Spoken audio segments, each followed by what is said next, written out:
Would you mind if I moved to LA? Why do you cover your hair?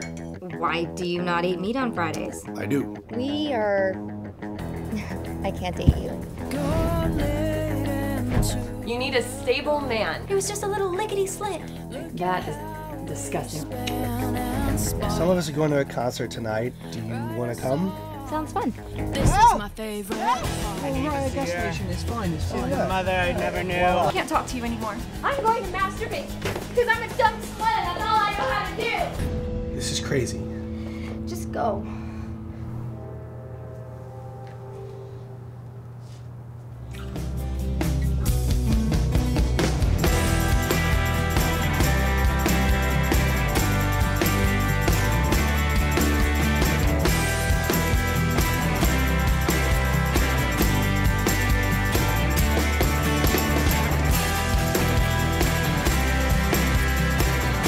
Welcome to Aspiring Hollywood. I'm Luciano Saber, and today I have a very special guest, Matt Palazzolo, who created the very, very funny show called Bloomers that you can see on the internet, Blip TV, right, Matt? Blip TV/Bloomers or bloomerstheseries.com. Perfect, perfect. Yeah. Well, thank you for joining us today. Thank you for having me. Yeah. I really appreciate it. So talk to me about Bloomers. I heard you won some awards and it's doing really well. Yes, our first season of Bloomers, which was only 6 episodes, won a bunch of awards. Actually, first let me tell you a little bit about what it is. It's a show, a comedy, dramedy, drama, kind of floats back and forth between it all, about a group of 7 friends in downtown Los Angeles, figuring out new ways to live, love, laugh, work, kind of like a show along the show Friends, but more urban, a lot more drama. And the show's been winning some stuff. At the Indie Soap Awards in New York, it won for Best Director of a Comedy, was also nominated for Best Actress in a Comedy. LA Webfest just a few weeks ago, it picked up an Outstanding Director, an Outstanding Supporting Actress. It won a Telly Award. It's doing well, yeah. Well, great. Well, talk to me about some of your cast members. All right, well, the show, I first created the show actually to give acting jobs to me and my friends who were having a sour year of auditions. Very nice. So you guys have to be friends with him and then you'll get an acting job, right? Exactly, that's right. I mean, because that's what you have to do in this business. Yeah. If you get your work from your friends or you make it yourself. And so I wrote, the first part I wrote was for one of my good friends, Fernanda, who's also the co-producer of the show. And then I wrote parts for all my other actor friends, and Taylor made these characters for them because I knew they'd be fantastic at them. And so this show is great because it's a show about a group of friends growing up together, but it's also a group of actors growing their careers together in real life at the same time. And you see that kind of dynamic of people growing together on the show. It's very organic because it's what's happening in real life too. Now, I heard that you're able to cast, or I'm not sure if he's a cast member or producer or director, but Tim Russ. Yeah, Tim Russ, who's probably most well known for his role on Star Trek Voyager. He was a series regular for all 7 years, I think it was, of that show. He was also a series regular on Samantha Who. He's on iCarly, some other stuff too, lots of stuff basically. And he was the next door neighbor of my co-producer Fernanda, and I'm kind of a Star Trek geek. I have a Star Trek tattoo on my shoulder. And Are you serious? You're going to have to show it to us. Well, I'll show you later. And when she first told me that he was her neighbor, you know, she was saying it like, because she doesn't really watch Star Trek, and she was like, "Oh, my neighbor, I think he was on a show you like. His name's Tim Russ." And I was like, what? And so when I came up with the first set of drafts for Bloomers, she was like, "I'm going to have Tim read it just to get his opinion, give us notes." And I was like, "That'd be fantastic." And he read the scripts and came over to talk to us about it. And he was like, "You know, actually, I like to direct as well, and if you guys need a director, I really like these scripts." So we brought him on board as one of the directors along with Henrik Zimmerman. Right. And then, of course, because I couldn't resist, I wrote him a part to play opposite me in the show. You know, not selfish at all, there, not Matt. selfish Come on. at all, not manipulating the system whatsoever. Exactly. But that's what you got to do. Exactly. Yeah. And again, you know, it goes back to saying it is who you know and the circumstances that you come across. And speaking of circumstances, I want to talk to you about your defining moment. What was it one thing that that maybe separated you from wanting to write and create a show to actually doing one? You know, I grew up acting and performing since I was probably like 12 years old. Right. And then when I was in high school, my high school actually offered a filmmaking class my senior year. And I think there were 3 or 4 of us in the class, because apparently there aren't a lot of people interested in filmmaking. So it was a 3 or 4 person class, and the one assignment for the entire year was create a feature film. Wow. And I was like, well, I've never done this before, but we'll see what happens. So I wrote my first feature script when I was 16, and over the course of my senior year of high school, we made that movie. It was an hour-and-a-half comedy. And it very was, ambitious. Yeah, very ambitious, but we got it done. Yeah.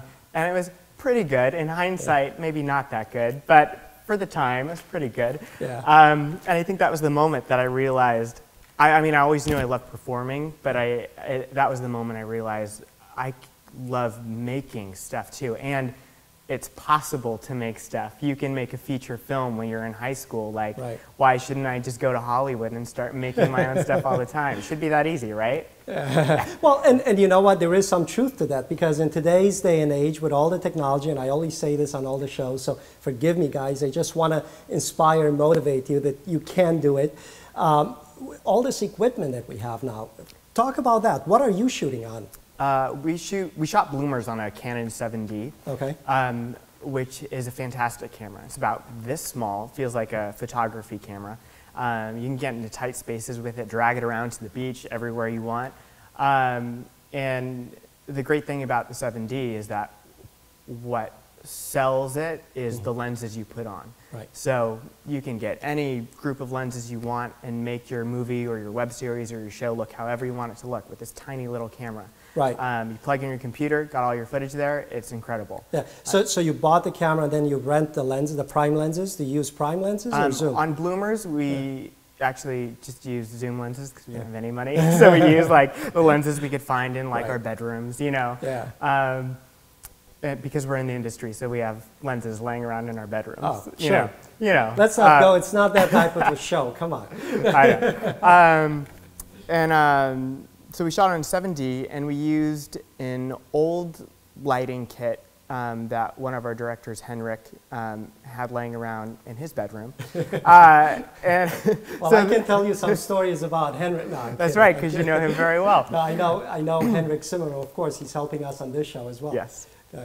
So the show is pretty much shot on equipment that we had laying around. There were very few things we rented. I think we rented 1 light for the whole shoot, and 1 piece of sound equipment for the whole shoot. The rest was stuff that we scrounged up with our friends. And essentially, we made bloomers for nothing, just a few $1,000s, somewhere between $2,500 and $3,000 for a total of like 70 minutes of final footage. Right. And how many episodes for that? Because this is a web series, right? Yeah. So how many episodes did you get out of the 70 minutes? 6 episodes. Each one was between 11 and 12 minutes, okay. Which is a little longer for a web series. But we really wanted to create something with characters you got to know and not quick 2-minute shows, you know? Right. So, yeah, I mean, it was I hadn't made something of that magnitude actually since that movie I made in high school. I done a lot of short films and experimental video art projects a la Yoko Ono, stuff like that.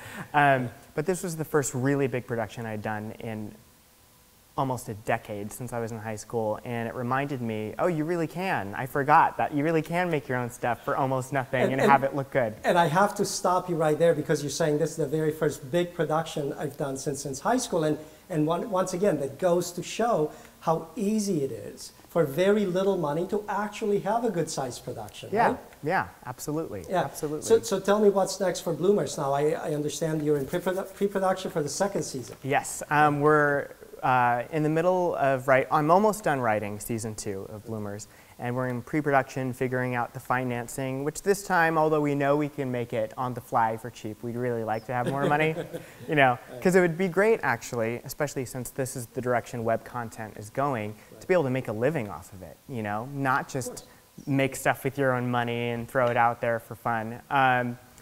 And so we're working on the finance side of it, almost done writing season 2. We're throwing around the idea of making seasons 2 and 3 at once, which should be a lot of episodes. Each season will be 14 episodes about instead of the 6 from season 1. Sure.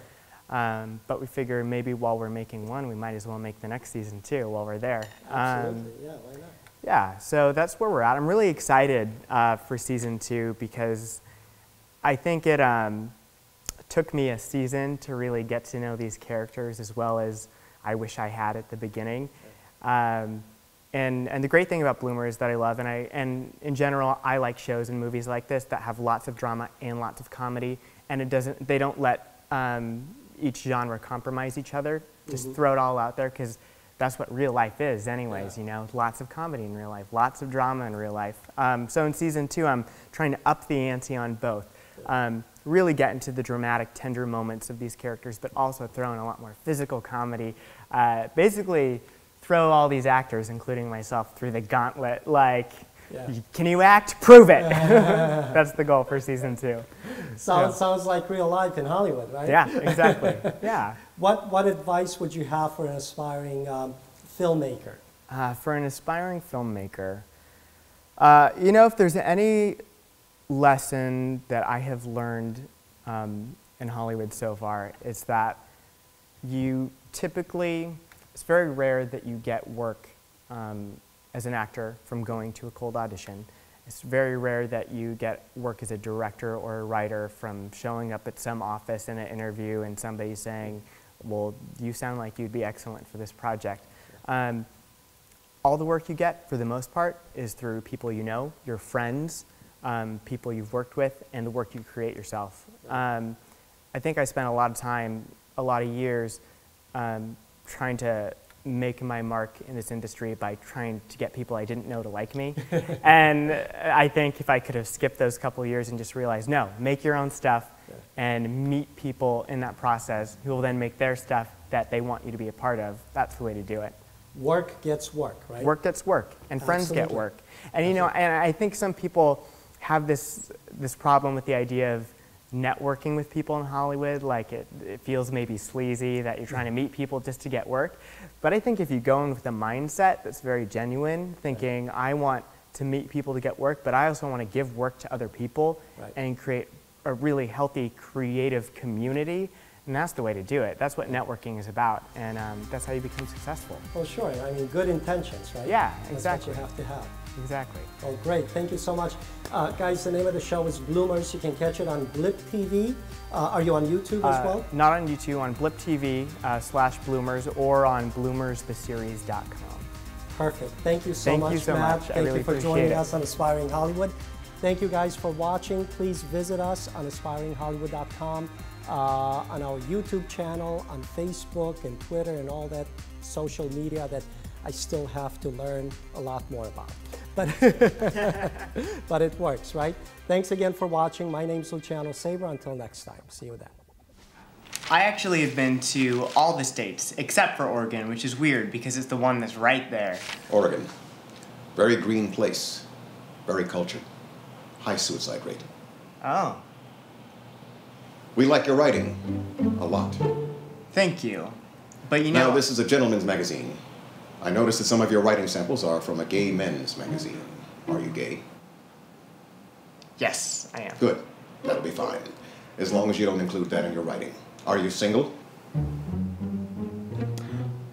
Unfortunately, yeah, perpetually. Good. Then you won't have any problem bringing a lady friend to company events. Mr. Adler, I'm sorry. Yeah, okay. Excellent. It's yours. thank you. Thanks.